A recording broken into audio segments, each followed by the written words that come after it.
Partai Amanat Nasional secara resmi melantik 83 pengurus DPD PAN Kabupaten Mubah periode 2015-2020 di Gedung Dharma Wanita Sekayu, Sabtu 22 Oktober 2016. Penampilan kesenian reog menjadi awal dimulainya kegiatan pelantikan dengan menyusung tema memperkokoh kebersamaan menuju PAN terdepan. Turut hadir dalam acara PLT Bupati Kabupaten Musi Banyuasin, Benny Hernedi, Wakil Ketua DPW PAN Sumsel, Mardiansyah selaku Wakil Ketua DPW PAN Sumsel secara resmi membuka acara pelantikan pengurus DPD PAN Kabupaten Musi Banyuasin periode 2015-2020. Menurutnya, seluruh pengurus DPD PAN yang baru dilantik secara maraton melakukan kerja politik seperti melakukan konsolidasi organisasi dan melakukan musyawarah cabang, seperti pembangunan infrastruktur yang dimulai dari tingkat kecamatan.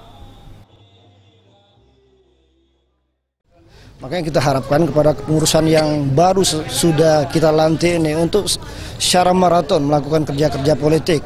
Pertama, melakukan konsolidasi organisasi, pembangunan infrastruktur. Mereka setelah ini akan melaksanakan, insya Allah hari ini Rakerda.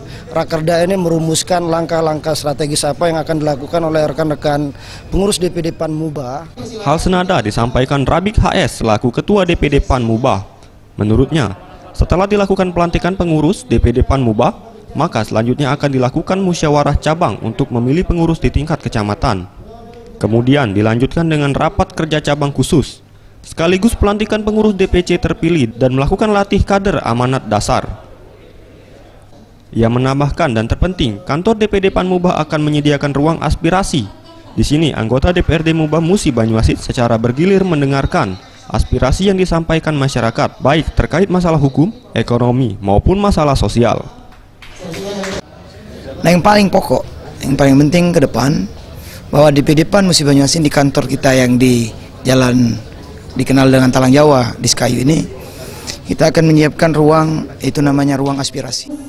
Selain acara pelantikan pengurus DPD PAN Mubah, Partai Amanat Nasional Kabupaten Musi Banyuasin juga mengadakan dialog interaktif yang mengangkat tema strategi meningkatkan SDM Musi Banyuasin dalam rangka menghadapi era masyarakat ekonomi Asia. Dan Benny Hernedi sebagai narasumber, menurutnya komoditas perkebunan seperti sawit dan karet masih menjadi prioritas bagi kehidupan masyarakat Mubah. Selain itu, berdagang dan hilirisasi terus dilakukan. Komoditas perkebunan menurut saya itulah yang sangat sebagian besar mayoritas masyarakat Mubah sedang lakukan.